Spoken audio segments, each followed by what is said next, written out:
the images on your screen. And the good thing about this is we have a good mix of entrepreneurs who were entrepreneurs first and then became a franchise brand second, as well as just some smart people in franchising with a wealth of experience. So you'll hear from our experts would be classified as non-franchise brands, and then obviously the franchise brands that are on the call as well. We're going to go through introductions, and then we're going to go right into the 4 roundtable discussion umbrella topics, which are picking the right brand, so that you know, one, when you're going to the table, what brand is right for you, why it's right for you, and what it's going to mean for you down the line. We're talking about homework, that would fall under due diligence. Who should I talk to? Where should I search? How should I conduct my homework? We're going to talk about protecting your purchase from a legal perspective on understanding what item 19 in the FDD means, as well as other items such as territory and multi-unit expansion. And then we're going to go over knowing when you're ready, which is really probably the most critical reason why you guys have joined the call today, is to understand, am I ready to move forward with a brand, and have I picked the right brand for me? Just a few housekeeping notes. I mentioned this before the webinar got started, but afterwards and even during, you guys can go on Facebook. It's facebook.com/virtualfran. There find our fan page, which has a little over 1,500 members in it.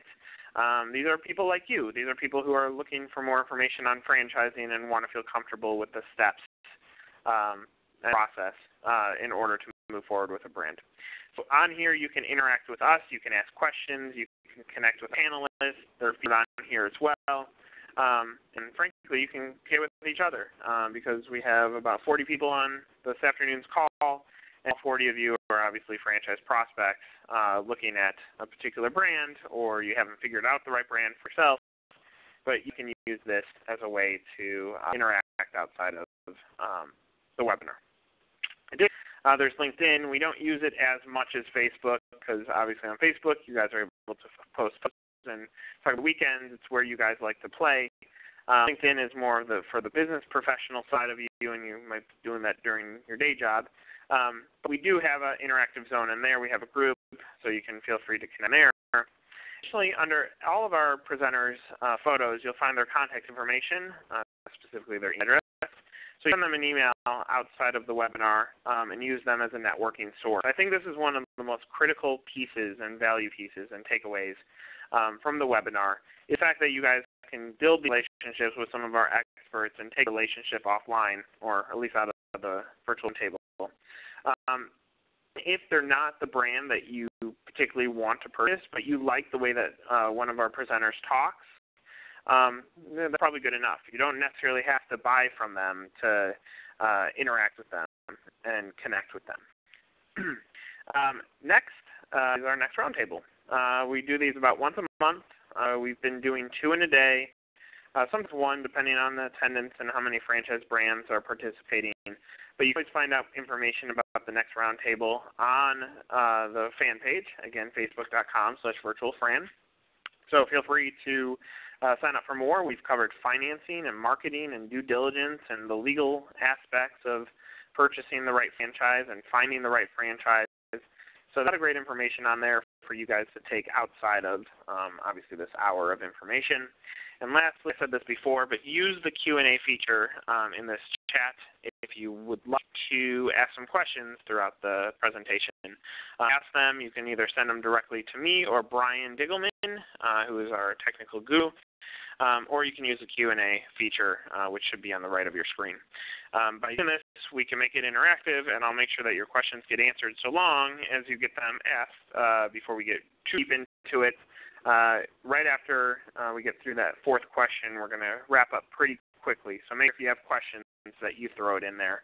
So moving on, I want to make our introductions. These are your experts. These are folks who are not in franchising, or not on the franchisor side, but more so on the expert side of suppliers and lawyers and consultants.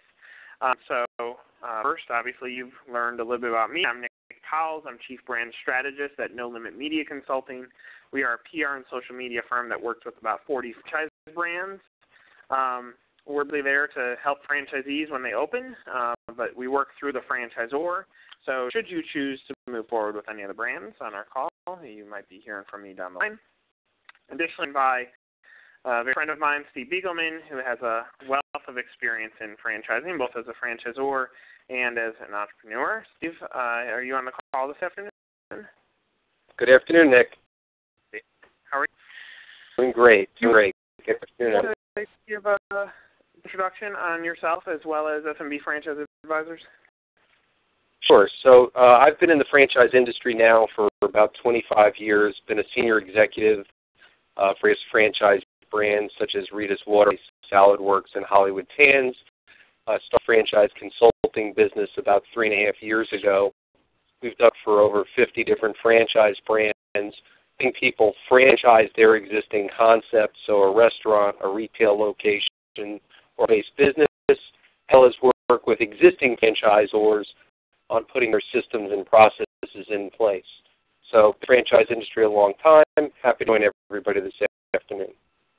Yeah, thanks, Steve. And obviously, again, use the contact information on the bottom of the photos if you'd like to connect with our speakers outside of the webinar. Additionally, Terry, are you on the call this afternoon?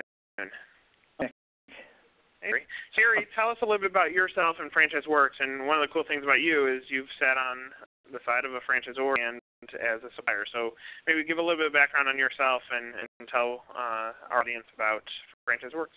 Sure. Okay, Nick. My name is Terry Corker. I've been in franchising since 1987, a little bit over 24 years. In the sales and development role with various national franchise companies. In 1990, I started Franchise Works, which is really a lead generation site or an information portal where people can go to get information on various franchise opportunities. Literally a couple hundred, as well as get information, news, inquiries, information, and obviously anything you need as far as looking to buy a franchise. Yeah, obviously, for anyone who's listening, Terry's site is there to be an informational resource for you guys, but you can also apply to collect more information from other franchise brands through it.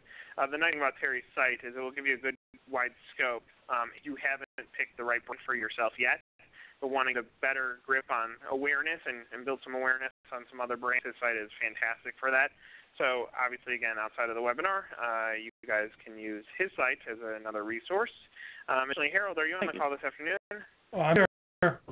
Hey, Harold. Do you want to give a little bit of background on you as well as Gordon and Reese? Sure. My name is Harold Kestenbaum, and I'm a franchisor attorney, actually, who will provide insight into what franchisees need to look for when they're doing their due diligence. I've been a franchise attorney for over 35 years, representing franchisors predominantly. I wrote a book called So You Want to Franchise Your Business, which gives you the ABCs on how to franchise your business. Greece is a firm I just joined in September. They're based in San Francisco. We have 20 offices, 475 lawyers. They are predominantly a litigation firm, and my group does the transactional work. And for somebody on the phone, what happened to the Texas Rangers last night? Thank you. He knows his. Harold. Yeah, I'm sure. So, franchisors on the call as well. Tony Padulo, are you on the call? I am. How are you, Nick? Hey, too. Do you want to give a little bit of background on Goddard as well as yourself? Sure. I said I'm Tony Padulo. I'm Vice President of Franchise Development with Goddard Schools. I have been in franchising since 1981. Started my franchising career with Dunkin' Donuts and Baskin Robbins. Worked with them for about 22 years, both domestic and international. I worked with a few other franchisors, namely BP Oil, Arco on the West Coast, Amco Transmissions, and I've been at Goddard Systems for just over a year and a half now. I'm thrilled to be here. Goddard Schools is the largest franchise childcare system in the U.S. We have a little over 380 schools, about 387 to be exact, based in about 35, 36 states. We are growing domestically, and we are the premier childcare brand in the U.S. I'm very, very proud to be part of this organization. Great. Tony, we'll come back to you shortly. Matt Friedman, are you on the call this afternoon? Yes, I am. Glad to speak to everyone today. Can you hear me okay? How are you? We can. So why don't you give a little bit of background on yourself as well as Wing Zone? And specifically, I think one of the cool things about you being the founder of Wing Zone is that you walked in the same shoes that these franchise prospects are going to have to walk through someday too. So maybe talk a little bit about your experience owning the business and being on the operational side as well. Absolutely. Well, I'm Matt Friedman, and I am a flavorholic. I like to tell people that. That's a lot of what our brand's all about. But I started the company back in college in 1993 as the guy that loved wings and had a passion for the restaurant business. 7 company-owned stores from 1993 to 1999 and ventured into franchising. Best decisions that we've made, and it's been an experience. I think what makes Wing Zone unique is obviously we're in a very hot segment when it comes to wings. Our issue is that we're in limited dine-in and takeout, so it takes a small footprint. And we've got a few different models, both drive-through and a freestanding model, as well as an inline concept. We're a very family-driven organization here. A partner and I, who have been partners for 18 years together, still run the company. We're surrounded by 12 other people in our organization. And we really treat our franchisees as true partners in our business. We know like to run the business. It's what we did for 10 years. And anxious and excited to talk to people about our opportunity. That's great. Thanks for that, Matt. Moving on, Michael Mabry, are you on the call this afternoon? I am. Hey, Michael. I'm great, thanks. Do you want to tell a little bit about your background as well as Mooyah? First, Harold, we've got 2 more games. So I understand that. Well, my name is Michael Mabry, Director of Franchise. A little bit about myself. I've been in the restaurant business over 25 years and in franchising just over 15 years. The opportunity to be on or part of a strong franchise, a couple of them, and then as on a corporate side in a franchise entity, and the great pleasure of being a franchisee also. Working as corporations, franchise operations, and as a franchisor, helping folks with development. Metter Burger brand, based out of Dallas. Got 30 restaurants open right now, and should have 50 open by the end of the year. That's great, Colin. We'll get back to you shortly. Judy Walker, are you on the call this afternoon? Judy? I'm here. Oh, there you are. So do you want to give a background on yourself as well as Anago? Absolutely.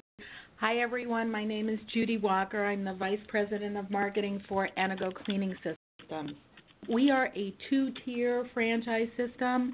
We sell master franchises, and then in turn those masters sell unit franchises. You think cleaning, yuck, who wants to be in the cleaning business?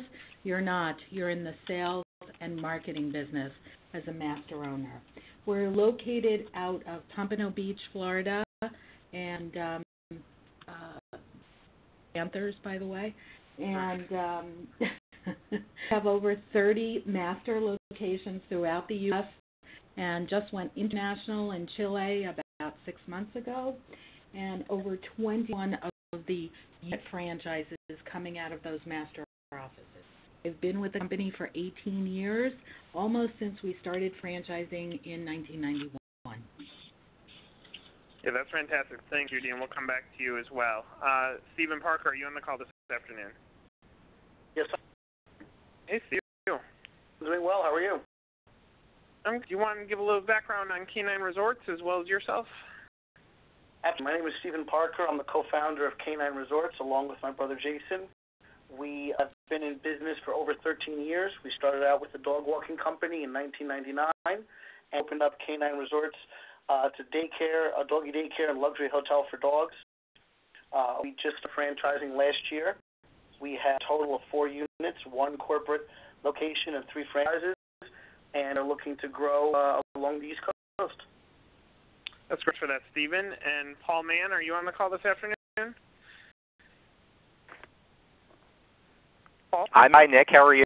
There you are. Good. How are you? So you want Thanks. to give a little bit of background on yourself as well as Fetch Pet Care? Sure, absolutely. Welcome, everyone. My name is Paul Mann, and I'm the founder and CEO of Fetch Pet Care, the nation's largest provider of professional pet sitting and dog walking services. We believe that business should be fun and inspiring, where someone can do what they want to do what they love, and love what they're doing, and be affordable, with potential to produce significant results. And we're happy that we blend all of this in our franchise opportunity. We operate in the booming $56 billion pet industry. It's actually the seventh largest and fastest growing retail industry in America. Our currently provides service in over 1,500 communities coast to coast. We provide a home-based turnkey franchise opportunity that's both low cost, low risk, and it has a very startup period. Our new franchise fee is only $15,000, and there's no major overhead costs like traditional franchises. In fact, most of our franchisees open within typically the first 45 days. We have an outstanding franchise support center. It's staffed with skilled individuals to train, support, and help you with marketing and growing your business. Our opportunity offers our franchisees access to consumers, revenue, and a lot of fun. And also, Fetch leads the industry with a 91% consumer satisfaction rating. Word of mouth is one of our biggest drivers of new business. So we believe that individuals should have the ability to own their own future regardless of their background. And we're looking to share our franchise opportunity with passionate, pet-loving entrepreneurs. That's great. Thanks for that, Paul. And Doug Dixon, are you on the call this afternoon? Good afternoon. Hey, Doug. How are you? Great. Doug is our veteran now because Doug did the morning webinar as well. So welcome again. Do you want to give a background on yourself as well as Mr. Appliance and more specifically the Dwyer Group? Yeah, I'll start with the Dwyer Group. Dwyer Group is a franchise holding company. Been in exists for about 30 years now. We have 7 different brands that we own. They're all in the services industry. Those brands are Mr. Electric, who does electrical contracting, Mr. Rooter does plumbing, Glass Doctor, glass repair and replacement, Air, which is HVAC services, Rainbow International is restoration work after you've had a flood or a fire, put you back together. Brown's Guys is our landscape and lawn maintenance, and then today the one we'll be talking about is Mr. Appliance, appliance repair.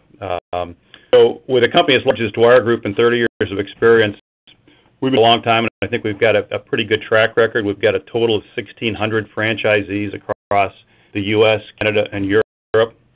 And the interesting thing about our brands, as I said, they're tied together. They're all service related, but they're all demand service. In other words, they're not discretionary type of businesses. In other words, when your toilet plug, you got to call Mr. You got to get fixed. If your oven's out, you got to get that fixed, or don't eat. Or I guess you go to Wing Zone maybe. But yeah, they're not dependent on the economy or the condition of the economy, and that's kind of a nice thing when you think about a franchise. Yeah, that's it. Thanks for joining us, Doug.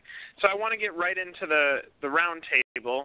Again, I want to remind you guys to use the chat feature or the Q&A feature if you have any questions or concerns that come up throughout the presentation. We have 50 people on the line today, so I'm sure a lot of you have questions. Again, as we go through this, you can feel free to use the email address at the bottom of everyone's photo to connect with them outside of the webinar. But if you would like questions answered while we are on here, go ahead and ask, and I will make sure they get answered.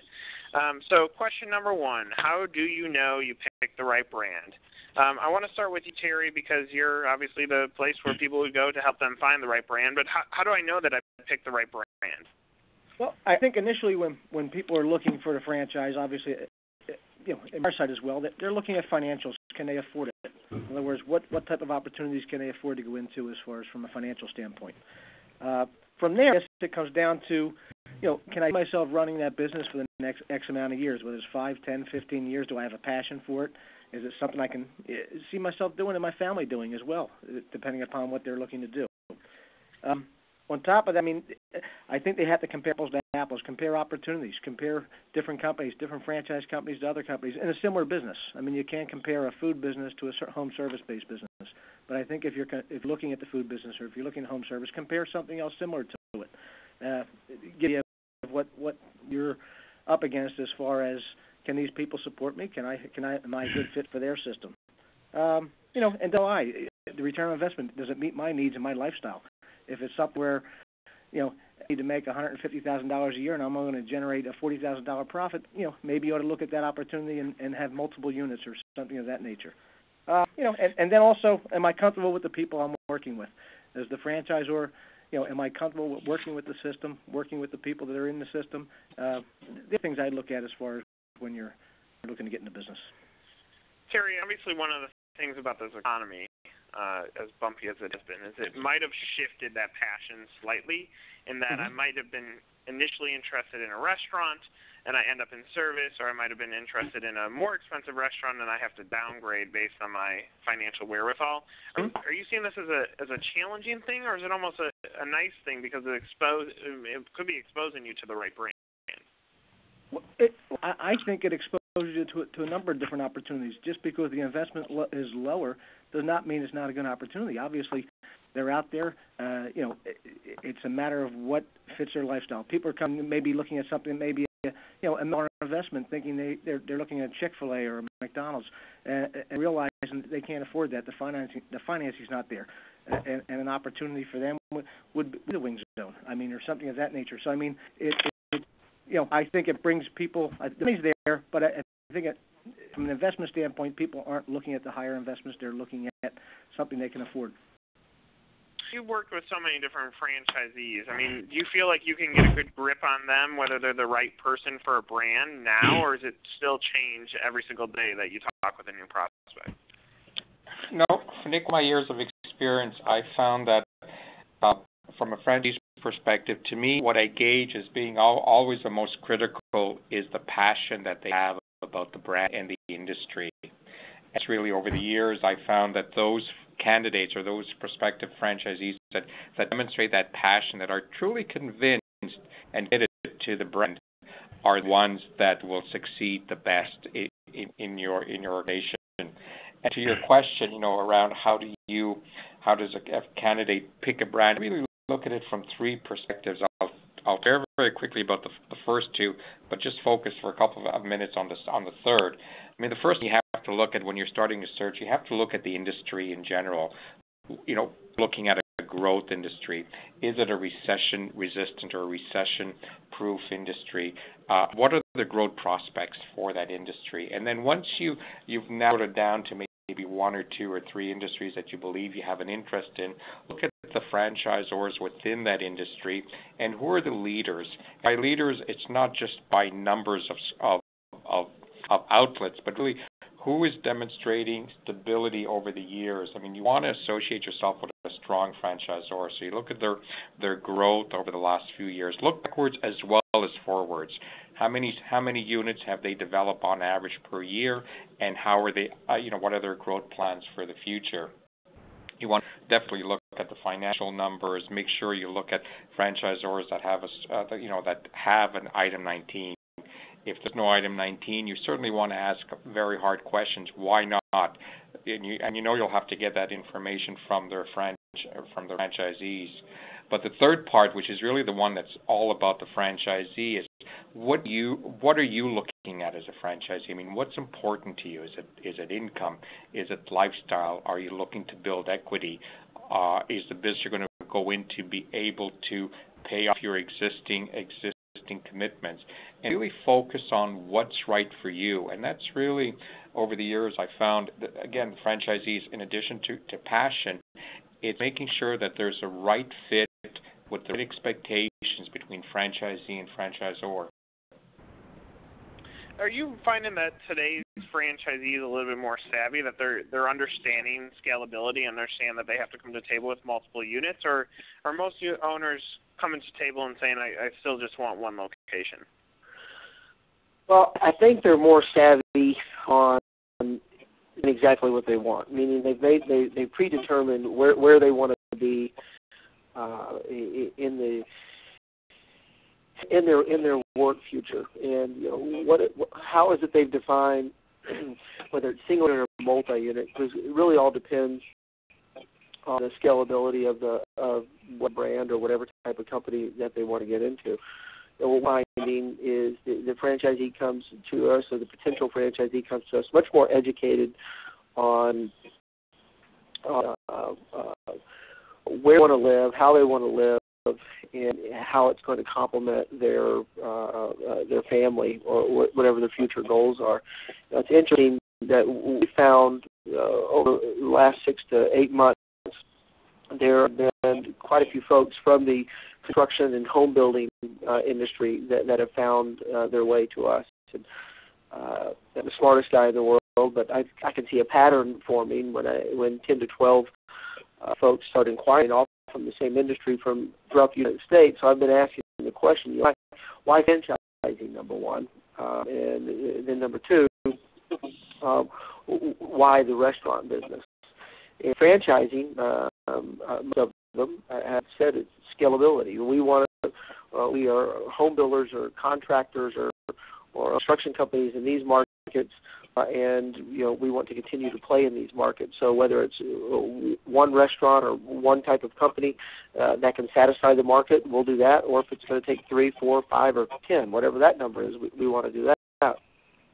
And then the second piece is restaurants. They feel that they can still have their finger on the pulse of construction, which they've made life doing as they build their restaurants.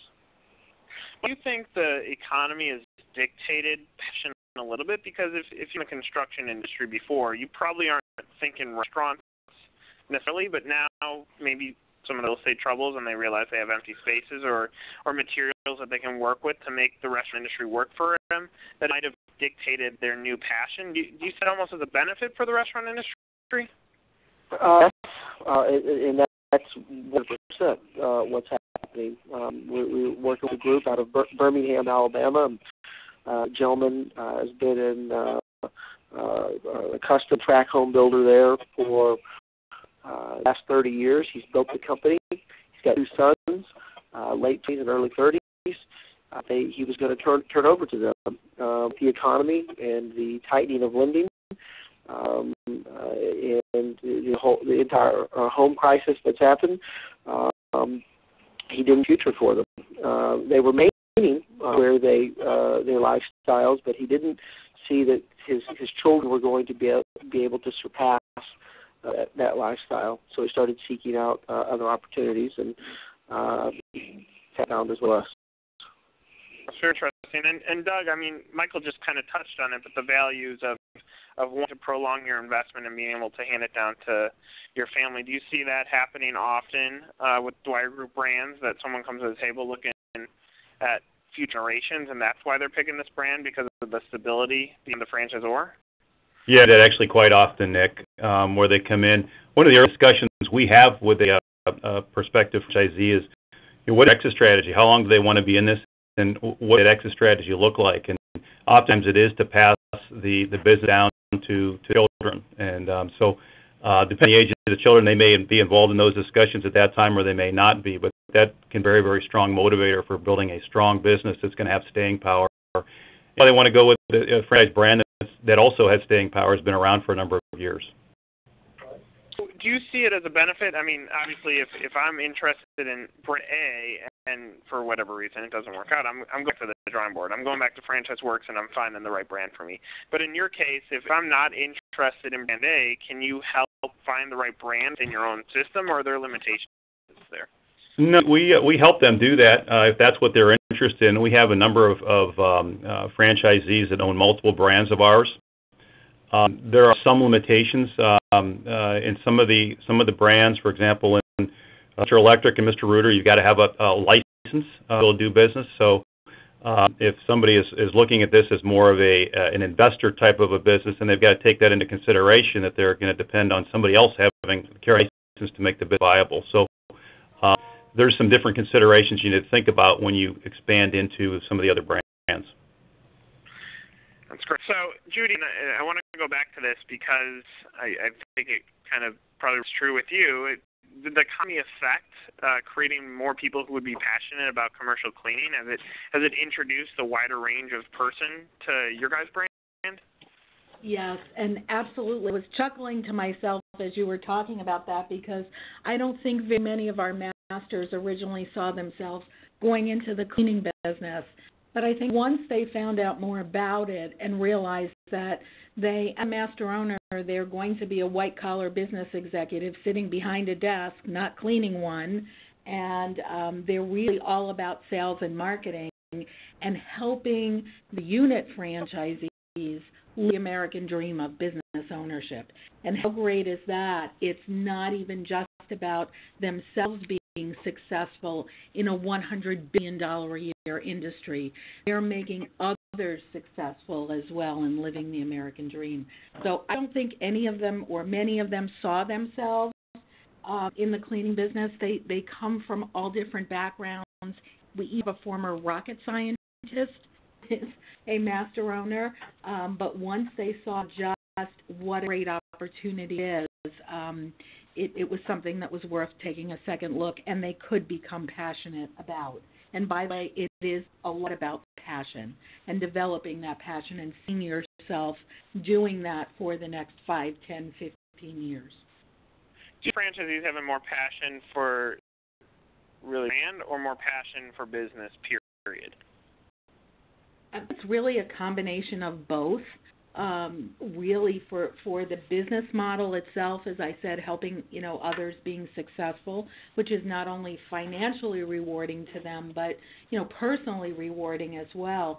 But then being affiliated or associated with a brand that's nationally recognized is so cool. And thank you to No Limit, we have really gotten the word out there to everyone about just what a great brand we are, and a big player in the industry. Yes, again, so we had one question that came in from the audience, and Michael, I want to jump over to you for this because I think you're going to answer it the best in this group at the roundtable. But the question is, a lot of the food industry franchisors look for big franchisee groups, so the multi-unit guys. What are their concerns over the beginners in the food industry, for example? Why do they want that multi-unit, multi-brand guy and not the entry-level restaurateur? Well, I would say we march against that, and here's why. How passion has been talked about a lot, and I'm of the belief, and and it sounds like everyone on the call is of the belief, that you have to have passion for the business. And we really look for what we've labeled a Mooyah champion within an organization. And is that champion going to be the franchisee themselves? Is it going to be the general manager that they hire to run their operation? Or is it going to be someone else that's involved?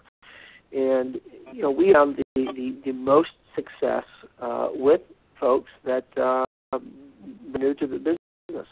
And the reason for that is our particular brand and brands like ours have a very simple operating system. And we can teach you that, but we can't teach you passion. We can't teach you leadership. And these things are innately in you. So we constantly striving to identify those pieces within an individual that we think that give them the most success. One of the ultimate questions we ask them is, can you picture yourself doing this? And what I mean by doing this is sitting in a restaurant, watching the guys work behind the line, serve shakes, serving our fries, serving our burgers, talking to guests out in the dining room, all of those that it takes to be a business owner. Not to say that multi-unit folks aren't great. I'm actually at a conference right now for the multi-unit franchise conference, and here presenting and talking to just those types of individuals. But still ask those same questions. Who's going to be your Mooyah champion? Because if you got 2 brands or 3 brands or 4 brands and more restaurants of each brand, well, it's probably not going to be you who's going to carry the Mooyah flag every day. Are you going to hire someone? Do you have someone in training? So the review process and discussion process, we always want to talk to them also. Not just the person that signed a franchise agreement, but who's going to be running the business every day. Because to us, it's people are the key. The brand is the brand. the people are the key to success. Fantastic. So obviously, as we've picked the right brand for us and we've started realizing, okay, we've narrowed down what our search parameters are when it comes to doing our homework. So Steve, do you want to give kind of an overview on conducting due diligence and maybe some of the tidbits that some of our listeners should follow when they're conducting their homework on a brand? I mean, certainly you want to understand the business that you're looking at, understand the industry. If there's multiple companies in the industry, you want to certainly do your homework and understand, what concepts offer, offering, what territories are available, understand the business model. But you talk to franchisees. You want to get an opportunity if the franchisor has franchisees that have been in the business, that understand the concept and a relationship with the franchisor. You certainly want to get a chance to talk to those franchisees, listen to them, hear what they have to say about their experiences, and really understand the business. And if it's a retail concept, you want to get an opportunity to go and see some of the locations, see some of the units. If it's a food business, then you get an opportunity to go in there and do restaurant and operation. So whenever you get a chance, you want to see the operation, you really want to talk to franchisees and really understand the business model by talking to the franchisor. Yeah, so Paul, when doing online due diligence, how important is it that when you see something that might not sit perfectly with you, that you go back to the franchisor and discuss it with them as opposed to going to franchisees or using that as the be-all, end-all for a brand? Yeah, it's really important you speak with the franchisor. We're in this digital age now where people can leave reviews, put up comments at any time at the brand, and there is, as a result, all kinds of information, both positive and negative, out there. Just look at Yelp on any given restaurant or business. So I think it is real important to do your work, go online, seeing what you can find, and then bring that back to the franchisor. And I think you really have to listen very carefully to how they respond to see if it fits comfortably, if their answers sit comfortably with you. And of course, as Steve said, reaching out to the franchisees after that is a great way to validate whether what you're reading online is true or not. Particularly if you speak to 3 or 4 or 5 people, and hopefully in your area as well. You're going to get a pretty clear picture of what's real and what's not. Is that if you're picking a franchise brand, obviously they've done something somewhat successful to get to this level. So should you be looking at it as I can do what that person does, or should you be going into it thinking, or based on talking with these franchise owners, I should be able to do better than that?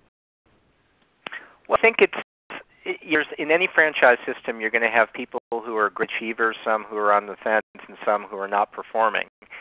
And it really comes down to the individual, their drive, their passion, their ability to commit to the business, both in time and financial resources, and really take a hard look at what it is you want. A lot of people go into this business, into any franchise or into any business, with the best intentions. But I think you have to get to reality of what are you willing to commit in your own time and ability, because I believe it's limitless, depending on our ability to really apply ourselves and focus in the business that we're in. Michael, what about on the in-person experience? Do you feel franchise prospects need to experience the brand first before applying, or is it okay to apply just on a whim without understanding the brand completely? Our opinion is you need to know the brand, and the franchisee that comes through us from guest experience already is emotionally attached to what we're doing. I say they can't get emotionally attached once they visit the brand, as they engage with us. But one of the things we do challenge those folks to do, whether they're from an area where we don't have a restaurant yet, or if they haven't experienced it, before this conversation any further, see if you can to some restaurants, and even if they've got a they want to come in and meet us. We'll ask them to come in, that morning or the night before without me. Don't tell what restaurants they're going to. And we're based out of Dallas, and we have 18 units there. So you go visit a handful of them. And if you can set up some conversation with franchisees, even before we start the process, because we really need them to be able to picture themselves running that business. Yeah, that works well for vetting them out beforehand. Hey, Steve, we had a question that came in. I want to go back to you on this one. When it comes to interviewing franchisees about a franchise, how many should you talk to in order to have a clear picture of the franchise? Well, you want to talk to a variety of franchisees. I mean, if you have a system that's got 100 franchisees, you're certainly not going to go and call 100 franchisees. But you want to call them in different regions. Not every region's the same. You also don't necessarily want to call somebody who's in the territory right next door where you want to open because they're a little threatened. So you need to, keep that in mind. But you do want to talk to people that are region because they may, have certain things that are more common in your region than in other places. So you want to talk to a variety of franchisees, but you also need to make sure that, at the same time, that you're not going to call everybody. You just can't do that. So talk to franchisor. They'll probably give you a good idea of franchisees you want to talk to. If the system has 200 franchises, you don't want to call one franchisee and say, okay, I'm good. And I think Paul mentioned it before, when you talk to franchisees, not all of them are going to have always 100% the greatest things to say about the franchisor. Take that with a grain of salt, understand it, call some more franchisees, and then give that feedback back to the franchisor. I mean, that's really important. For many reasons, there may be something else going on that you don't know about. But they talk to franchisees, and when you have the opportunity, try to visit some of them. Yeah, and Doug, what about performing work on the franchisor? I mean, you're actually doing that when you're talking with franchisees, but how important is it to be comfortable with the relationship that you have with a franchisor and do homework on the personalities of the franchisor? I think it's critical because we look as a long-term partnership, and sometimes we use the analogy of a marriage. And obviously, you would want to know a lot about a potential spouse before you walk down the aisle with them. And we look at the same way with a franchisee-franchisor relationship. So knowing the personalities that are involved is important. Knowing the culture of the organization, I think, is critically important. And it's not just what they say; it's the behaviors, it's the actions going on a daily basis. And really, it's the way to get a sense of that is visiting the franchisor, spend time with the people that not only the executives but the people who are going to be supporting you. You need to know those folks because those will be your daily, weekly, monthly contacts. Know the people that are going to support you from a marketing perspective, the people that are going to support you from an operations perspective, from a technology perspective. You need to be comfortable with those folks because that's where your value is. Mandy, are you on the call now? Mandy, hello. So we skipped over introduction with you, but do you want to just give a quick overview for Forever Yogurt, and then I got a quick question for you on this topic too. Oh, sure. Forever Yogurt. It's a company we started in Chicago about 2 years ago in June. Very small. We have 4 units operating now. We just opened first franchise Fridays ago. So there has been a lot of momentum, though. We just started franchising March 15th, 2012, and we have a bunch of contracts that we're looking at now. So we're pretty confident in our ability to grow here in the Chicagoland market. We're just I'm really looking for I continue to look for advice on expanding nationally. So. Yeah, that's great. So, and the question I want to ask you, because I would imagine you're already experienced this as really a up-and-coming franchisor, but how important is it to do your homework on customers, too, and as a franchise prospect, go in and interact with the customer base? The customer base, it's kind of funny. The approach that we leave a lot of the responsibility to the actual employees that we hire. So it's a little bit different, but we discourage even the owners of the franchises from becoming too involved in the operations of the business. We look to make sure that we hire the right employees that are interacting well. the demographics that are visiting our stores are usually a young, lively, 18 to 30-year-old group, and we look to hire something similar to match up well with those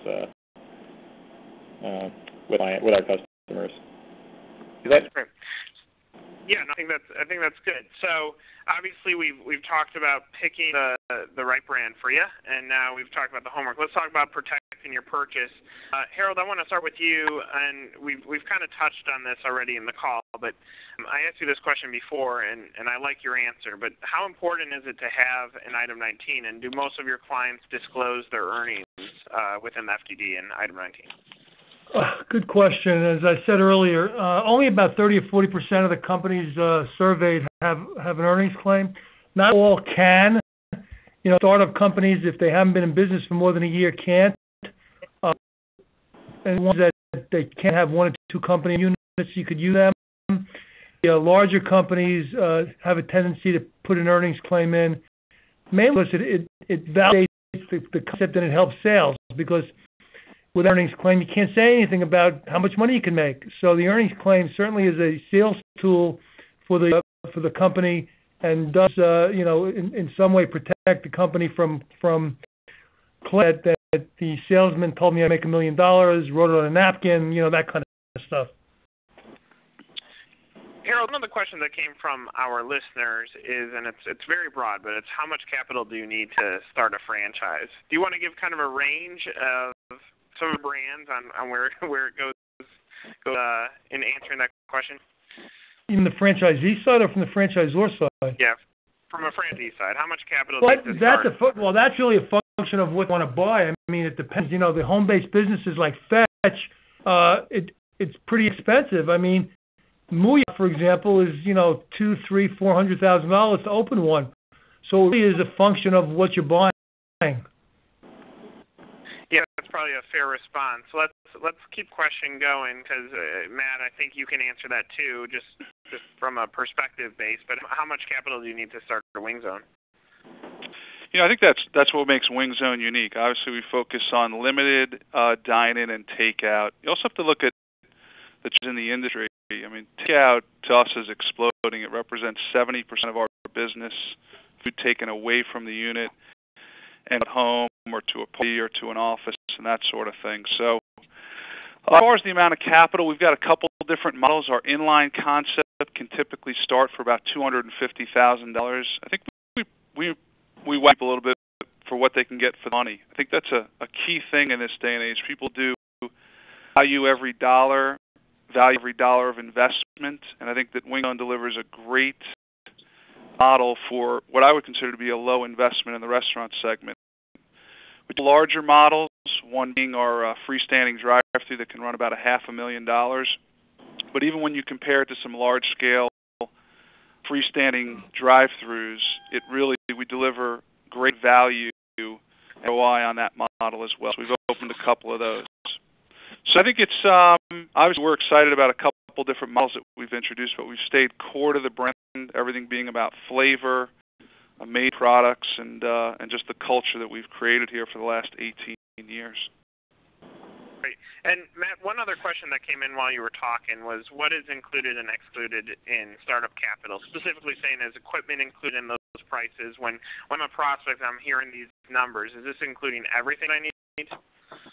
We like to shoot straight with people, and so we include everything, including working capital. So that's everything from your first order of food to your rent deposit, your equipment, and typically we allot about $30,000 in working capital. That's after you've opened a store, paid for your food, been trained, paid the franchise fee. So just a reference, I like 10% of the investment at benchmark in working capital. So if it's a $500,000 investment, I like $50,000.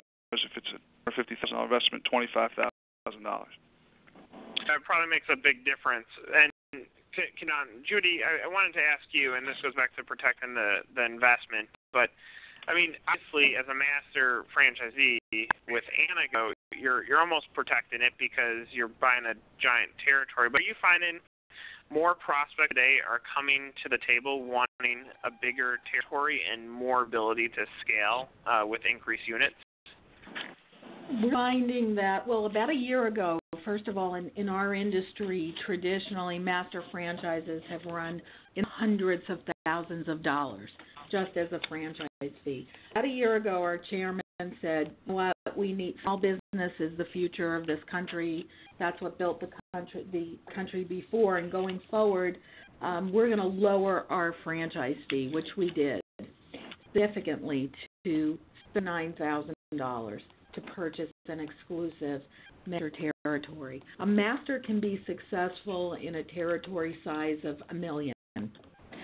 We have some who have come to us and wanted an extended territory, but they really don't need one. There's enough of a population base to call unit franchisees and cleaning contracts for those unit franchisees. And they're looking at including the franchise fee. We're looking at someone with liquid $100,000. Going to go through everything. But we do have an item 19 in our FDD, and I think, as you discussed before, one of the most important things to look at in a franchise. And just to answer your question, some are looking for larger territories, but in our particular case, $1 million is just fine. You can make a nice living at it. Yeah, that's great. So, and Stephen, I want to ask you, because obviously you're ingrained in the business at a local level, being an owner of a single location, a corporate location as well. How important is it when you're protecting the investment to think about local store marketing and be ready to get out there and make a name in your own community? It's very important. With Canine Resorts, it's all about the relationship that we have with the general public, with our customers. We want to get there. We want the franchisees to introduce themselves to local veterinarians, local groomers. We want Canine Resorts to be the go-to place. Whenever a pet owner in one of our territories asks someone where to bring my dog, we want the first place that they think of to be Canine Resorts. So it's very important to have a positive image in the community. At Canine Resorts, we believe very much in giving back to the community through local fundraisers and charities that we participate in, and we just want to have the most positive image possible out there in the community. Our business is based on referrals, so it is very important to be well-known out and well-liked out in the community. That's great. So obviously we've gone over three of the patterns of understanding how you're ready and before you buy. I want to just quickly talk about how do you know that you're ready? Like, I know that I'm ready to make a leap. How do I know I'm ready to leave my job? Tony, I'll start with you because you've obviously worked with several different brands and several different entrepreneurs who are coming into the system. But how do your franchisees know they're ready? How are you coaching them through that gut feeling? Sure. Well, I think that the simple answer from the franchisee's perspective is the franchisee knows they're ready when they're feeling very good about the brand, they're feeling very good about moving forward, and they're all probably the most scared they've ever been, than maybe when they proposed or were ready to get married, because you are entering into a 10, 15, or 20-year agreement. Having said that, though, how do you get to that point? I mean, it's really make sure that you progress through the award process or the sales process. You've done your due diligence. You've reviewed the FDD, the disclosure documents, along with the franchise agreements, and understand them as well as you can. Probably have them reviewed with an attorney as well. You've taken the time to ask a lot of questions with the sales executive, and not only ask the questions, but make sure that they're providing you with the appropriate answers. I mean, if somebody's not able to answer you the question, they don't know the answer. But if they don't take the trouble to get an answer for you, it may not be the answer you want to hear, but at least, we provide you with the appropriate answer to the question. You've done your financials. You make sure that you understand what your financial implications are and your financial commitments. You continue through the due diligence. One thing which is very, very, very important is that no matter how much you've spoken to the franchisor and met as many of the people you'd be working with moving forward, make sure that you speak to existing franchisees, because franchisee validation is probably, if not the most important part of your diligence? I mean, because as a franchise executive, as a company executive, obviously we represent the company, and we can tell you what is in the disclosure documents, as Harold said earlier. But when you're speaking to a franchise owner, they can talk to you from your perspective, from your point of view. What was their, and don't be afraid to ask them, even though they may be a successful franchisee today, how was it when you started? How long did it take, to break even? What support did the franchisor offer you? So all these questions are so important. So the bottom line is, you make sure that you've done your due diligence, and that after every part of the process, you continue to feel better and better about the vision, to the point that you say, yes, as much as I'm scared, I'm ready to move forward. So, Paul, as much as someone is ready to move forward, I want to provide a glimpse for those who are listening, the eyes of the franchisor and the mind of the franchisor. So if I'm ready, I fill out that application. And should I be prepared to talk with the franchisor? Should I be ready to answer that phone call? And first, how frustrating is it for the franchisor when someone says, "Hey, I'm ready," but won't return phone calls? I mean, I think when you've gone through the whole process and you've said, "I'm ready to buy," if I'm understanding your question, you should be absolutely ready to have a detailed conversation with the franchisor. You should expect that from their side, not only is it the buyer doing due diligence, but it's the franchisor doing due diligence as well on the franchisee to make sure that they're really well qualified to be in the system. So, for example, at Fetch Pet Care, what we do is we have what's called a virtual open house, and that's our ability to have a one-on-one interface to ask questions and just learn about each other, not only on a business level, but on a personal level, so that we can understand if there's a good fit within our franchise family. I think you should also expect there are going to be background checks done and other checks to make sure that, again, there's a good fit. But the net is, it is like an interview, and both the buyer and the seller are interviewing each other to make sure that there is a proper fit and everybody's comfortable. And, I think Tony really nailed it. You're going to see that all along the way of due diligence with a good franchisor. You're going to get the answers to your questions. If a good franchisor, you'll get good answers that make you feel comfortable. And along the way, the franchisor is also getting answers to their questions. It's not just a single dialogue, but it really occurs all throughout the franchisee sales process. See, as a startup franchisor, do you feel like you can get a good read on people when you're meeting them, meeting with franchise prospects, whether they're ready or not, or do you feel like you're still trying to figure it out as well? Yeah, unfortunately, I think we're still such a concept, a new franchisor, and even a young team that I'm sure that we get the perfect read on a lot of the potential franchisees. We are generally looking for somebody that's more business minded, because we're very confident that this could be run, but like I said earlier, by a young group, and everything that we have within the store can be trained very easily. So we're more concerned with having franchisors that are more business minded and looking after the bottom line and making sure the store is being run efficiently. And look at some of their history and what they have in their application to make sure that lines up correctly. So. And Matt, what about you? Do you feel like when a prospect's coming to the table that you're doing just as much RD as in you yourself? Are you feeling, okay, is this the right person? And how much is it that it has to be a perfect match on the personality as well as financial? Well, that's what you're trying to figure out through the process, and is it the right match, as so many on the panel have said. But, what hasn't been said is really talking about Discovery Day or Franchise Day.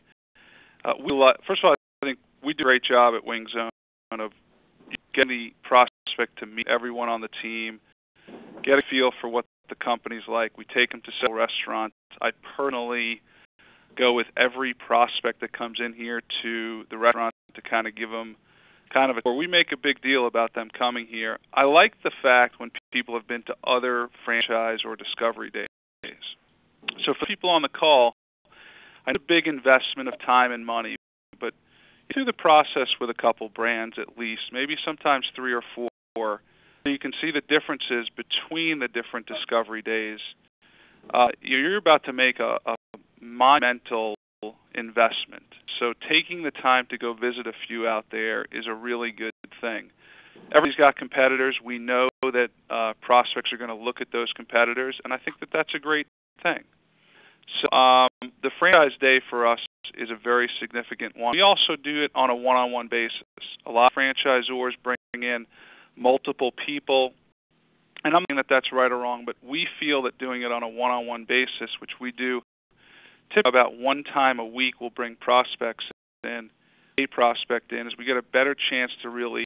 They also feel more comfortable with really kind of answering some personal questions about their background or role in this business. Hey, man, other questions that came in from our audience was, besides financial aspects and passion, what other aspects franchisors are looking for when they choose franchisees?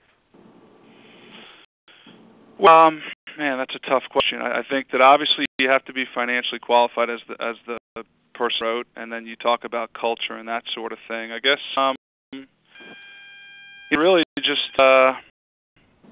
is ultimately the right fit. Do they love the product? To see themselves in this for many years. One of the things that no franchisor wants to deal with, a lot of resales where people buy it and then they use it in 2 years or they sell it. So you really say, what's the plan here? Are you going to be doing this 5, 10 years from now? Is there a legacy there? You can't just look at the long term. You also have to look at concepts that do you believe that they will be prominent 5, 10 years from now? Wing segment, I mean, it's booming right now, and it's only getting bigger. But it was here 20 years ago. We look to the forward 20 years from now, and it's only going to get that much bigger. So I think the relevancy of the concept and to have proven legs is something that every prospect should look at with any franchise model. Steve, I feel that when your prospects are coming to the table, that they're looking at you and feeling more comfortable with being ready based on the fact that you're in the barrack with them and that you own a location corporately. Does that help soothe their emotions? Absolutely, especially with Canine Resorts, because we are a relatively new franchise. A lot of the franchises that we've sold so far have been either friends, acquaintances, customers. So they already know Jason and I. They already know the business and the passion that we have for the business. So I think that they're a little bit more comfortable joining the brand. And I think that going forward, Jason and I plan on meeting with every franchisee or potential franchisee. And I think that by us giving them a tour of our facility, telling our history, our story, how we got started, and what we're looking for in a franchisee, and just being very upfront with them, I think that they become very comfortable with both Jason and I and our brand. And I think that's very important for the franchisor to be upfront with the franchisee and let them know what it is exactly that we're looking for in the potential franchisee. Yeah, fantastic. So obviously we've gone through 4 different scenarios of before and after and during and protecting your investment, knowing that you're ready. I do have a few questions that if you guys can stick around for a few more minutes, great. We'll go through. But before we go on, I want to just reiterate the process. So, Terry, do you want to just give a few tips on deciding what your decision criteria is and staying committed to it? Well, yeah, first and foremost, obviously, I think you have to look in, like we said earlier, your financial range. Can I afford it? Is it going to meet my financial lifestyle as far as the return? And I guess more importantly that people don't say it, I haven't heard really, is have you made a decision to get in your own business? I mean, that to me, when I was in development, was the key. If you have a decision to go in your own business, that's really what the franchisor is looking for. Someone who's in the market to do something, and I think meeting all that criteria, again, they're trying to qualify you. They're trying to look for people who are going to fit into their system and make an asset, make them an asset to their system, or be an asset to their system. So that's really what I look at. Harold, committing to the process, once you filled that application, how committed you have to stay to follow through and communication? You need to be committed. You got to spend money. You got to do your due diligence. You have to hire a lawyer who's done this before. You have your accountant involved. And if you're going to do this, you got to really do it. You just can't stick your toe in the water. I mean, commit to do this, then you're going to commit to do it. And what about talking to franchisees? Just to reiterate, I know you already touched on it before, but do you want to just reiterate why people talk with franchisees throughout the process? Sure. Yeah, and I said earlier, you need to communicate with franchisees to understand what it's like to actually be in the business. The worst decision that you could make is to become a franchisee in any concept and then 60 days later realize you made a mistake. That's for you and that's bad for the franchisor. So talk to franchisees, go see locations. Edmund mentioned it earlier. Go to a discovery day at the corporate office. Meet the team, meet the people. Make sure you're comfortable with the people. You could be having a long-term relationship, as Tony mentioned earlier, for 10, 15 years with these franchisors. So it's got to be the right relationship. It's got to be the right fit. And if it is, follow the process through to make sure that you're comfortable with moving forward with the business. Great. And what about doing homework? How important is that for the process? Well, it's important that you read the FDD. Most franchisees never do. Have your lawyer go over it with you. Pick out points that are important. Item 10, if there is one. Item 5, Item 6, and Item 7. Those are the financial aspects. These are important. Item 3, to see if the company's been sued. I mean, you have to do your homework. And you have to do due diligence. And you got to call your franchisees on the list. There's no question about it. And about having an exit strategy, how important is it to look forward as you're going in with unit number 1? Well, with the franchise company, a few years down the road, an exit strategy is really I look at it as your retirement. You've made money for that 10, 15 years, and with the right company, if they're in the system and putting everything in place, that way for you to either A, pass it along to your family, or B, sell it and look at it as an investment for your retirement. Okay, great. So we have a few questions. So for anyone who can stick around, we'll just go through them. Steve, I'm gonna start with you on this one because I think you could probably handle it very politically. But one of the questions was, what are the biggest negatives in owning a franchise, or how can things go wrong while owning one? And it's broad, but I figure you can provide some opinion on that. Well, in any franchise, there's risk. In any business, there's risk. So there's no guarantees that anybody's successful, and that's why you need to do your homework and do your due diligence. And I've been part of franchisors that have had very successful franchisees and had franchisees that had challenges. So you obviously try and limit that risk by doing your due diligence and doing your homework, which I've mentioned before. So I think that you just need to really make sure you're comfortable with your decision before doing it, because there are no guarantees. You want to limit your risk as much as possible. You want to make sure you're properly funded for a business. You see all the time where people go into a business and they're undercapitalized. And that's a big thing in franchising today. And I know all the franchisors on the call gladly work with the potential franchisees on the call to make sure that they have the proper funding for the business. So you got to just make sure that it's the right decision before taking that next step. And unfortunately, just like else, there's no guarantees, but the success rate of franchises compared to independent businesses is much higher because of the proven track record of the brands. You have the established franchisor behind you. So it does make a difference to go with a franchisor or franchise concept as opposed to an independent. Tony, are you still on the call? I am. Great. So you have a question that's specific to Goddard, so I'll let you kind of take a swing at it. But the question is, basically, what can you expect? Where can you expect to be at after 24 months? What is going to be your return on investment at the 24-month period? Is the question with the Goddard School. That's a difficult question to answer because I'm not just going to throw a number at it. I mean, I wouldn't be responsible. What I can tell you, though, is that on average, when you look at, and this we have right in our FDD in Item 19, when we're talking about Item 19s, in all my years of experience in franchising, never have I seen a more comprehensive Item 19 than we have here at Goddard, where we actually list every one of our schools, both mature. Our definition of mature is 18 months and younger. Obviously, we don't say which ones they are, but we list everyone, and we list all the, your revenue, your major expenses, and your EBITDA. And the other analysis that we do is we actually do every year. We look at our new schools that opened in the past year, and what was, on average, what was the time it took for the average school to reach their break-even point for a year. And last year, our average, based on 2011 year through December, the average new school took between 10 and 11 months to cover expenses. So if you look at, I'll answer it that way, and then if you look at our mature schools that are 18 months or older, the average revenue on an 18-month-old school is just over $1.2 million, and the average EBITDA is just over $222,000. So it's a return of about 18%.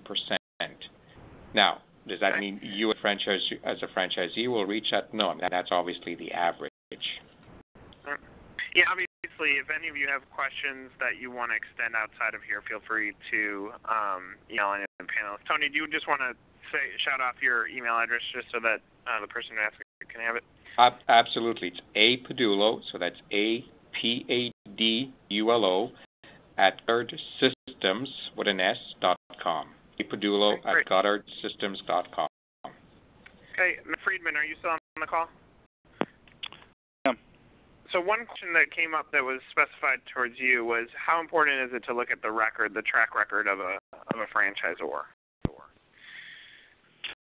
I think that you've got to look at, listen, we went through some challenges at Wing Zone, and I'm sure most franchisors did during, 2008 and 2010. But, to me, it's made us a better company.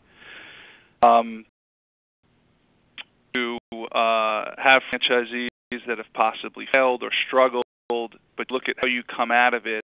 And we had some 2009 and 2010, our same-store sales had declined, meaning stores that were opened and operating the year prior for what they were doing that year.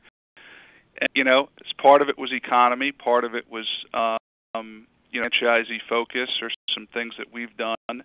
Came out of it in 2011 with a great year at 9% same sales, and this year we're up 9% over last year. So it's interesting to deal with or to have those conversations of, what challenges of a franchisor, how have you come out of it, what's the future direction. A franchisee or every franchisor is going to have some units that have failed. It's inevitable. It also paints a realistic picture that there is no guarantee. Success is immensely more successful than an independent business. It's 80% of franchise or 90% of franchise business succeed, and only 10 or 20% of independent businesses are in business 5 years later. So you're buying a proven track record, and you say this to a lot of people. If my kids, when they get old enough to get into a business, I would highly encourage them to get into a franchise. Not be, a franchise. It could be something else, but the probability of success is so much greater, and you have to understand what you're buying. You're buying that history, and you're buying that track record. That's great. Steve Biegelman, another question that came up, and I think you can probably answer well, but the question is, what is a good return on investment percentage for the first year to be a successful franchisee? It varies so much. People get into businesses for all different reasons. I mean, there are some businesses that don't make any money the first year. So, I can't really give you an average percentage. Tony's sharing some of the numbers of Goddard School with you. Goddard's a great concept with great returns, but obviously it's a higher investment level, and it's not for everybody. So it depends on what you're looking for. It's relative to your investment in a business. So you're going to open a Goddard school, which is over a $500,000 investment, or you're going to open a Fetch Pet Care, which is on the worst side of the investment, more like $20,000 or $25,000. Are you looking to keep your job and just get the business off the ground? Are you devote full time and attention? I mean, it really varies, and there is no average. But you certainly need to do your homework and understand the concept and talk to the franchisor. Harold mentioned earlier, review item 19 if there's an item 19 in your FDD document to get the on sales and potential net income. That's great. So I know there were a few more questions that came up throughout this Q&A, but we're going to go ahead and end the roundtable. Again, the email address was listed on everyone's photo, and if you need to get a hold of one or having trouble, you can always email me at nick@nolimitmediaconsulting.com, and I will make the connection for you so that you can ask questions specifically. So I thank all of our experts and our franchisors for joining today's webinar. It definitely went long, and we had a ton of great questions that came up, so I appreciate the interaction. Be sure to visit us on our Facebook page, facebook.com/virtualfran. On there you'll find out about the next webinar, which will happen in May, and you can also connect with all of our great franchisors on there. Everyone, have